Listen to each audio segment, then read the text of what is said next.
জানেন Lionel Messi football ইতিহাসের প্রথম অধিনায়ক যে কিনা ইসরায়েলের বিপক্ষে ম্যাচ বাতিল করে জরিমানা গুনছেন?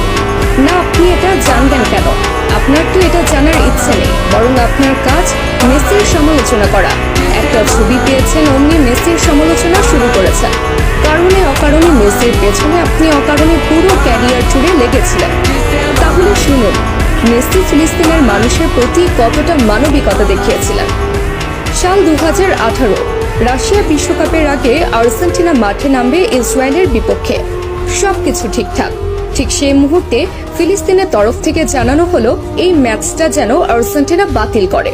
কিন্তু আর্জেন্টিনা ফুটবল অ্যাসোসিয়েশনের তরফ থেকে সেটা সম্ভব ছিল না, কেননা এই ম্যাচটা বাতিল করলে মোটা অঙ্কের জরিমানা গুনতে হতো এএফএ কে। আর অর্থনৈতিক দৈন্য দশায় ভোগা আর্জেন্টিনা ফুটবল অ্যাসোসিয়েশনের তরফ থেকে সেটা সম্ভব ছিল না। ঠিক সেই মুহূর্তে ফিলিস্তিনের মানুষ সরাসরি খোলা চিঠি ছুড়েন মেসির কাছে। আর্জেন্টাইন অধিনায়ককে অনুরোধ জানানো হয় ম্যাচটা যেন বাতিল করে, এবং মেসি তাদের অনুরোধে সাড়া দিয়ে ম্যাচ বাতিল করেন এবং নিজ পকেট থেকে জরিমানা পরিশোধ করেন আর্জেন্টাইন ক্যাপ্টেন। সঙ্গে সঙ্গে ইতিহাসের প্রথম ক্যাপ্টেন হিসেবে ম্যাচ বাতিল করে জরিমানার টাকা পরিশোধ করে অনন্য দৃষ্টান্ত রাখেন লিও। এবার বলুন, কোন মেসিকে নিয়ে সমালোচনা করেছেন? কতজন মানুষ এইভাবে নিজ পকেট থেকে জরিমানা গুনেছেন ফিলিস্তিনের জন্য, বলুন তো? এরপর যদি মেসির সমালোচনা করেন, দয়া করে আয়নায় মুখখানা দেখবেন। এবার আসি এই ছবির ঘটনায়।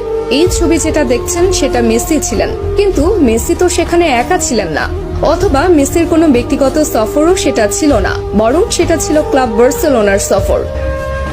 যে সফরে শুধু মেসি একা নন, বরং পুরো বার্সেলোনা টিমই ছিল। এমনকি সেই সফরে ব্রাজিল তারকা নেইমারও ছিল সঙ্গী। তাহলে সেই সমালোচনা কেন মেসির গায়ে একা আসবে? তাছাড়া প্রশ্ন আছে আরো একটা, সে সফরের জন্য ফিলিস্তিনের পক্ষ থেকে কোনো অনুরোধও জানানো হয়নি সফর বাতিল করার জন্য, অথবা ফিলিস্তিনিরাও সে ছবি নিয়ে কখনো আপত্তি তুলেনি। কিন্তু যখন তারা মেসিকে অনুরোধ জানিয়েছে, সঙ্গে সঙ্গে মেসি সে অনুরোধে সাড়া দিয়েছে। এবার বলুন, মেসি তাহলে কিভাবে ওই ছবির জন্য সমালোচনার প্রাপ্য হন?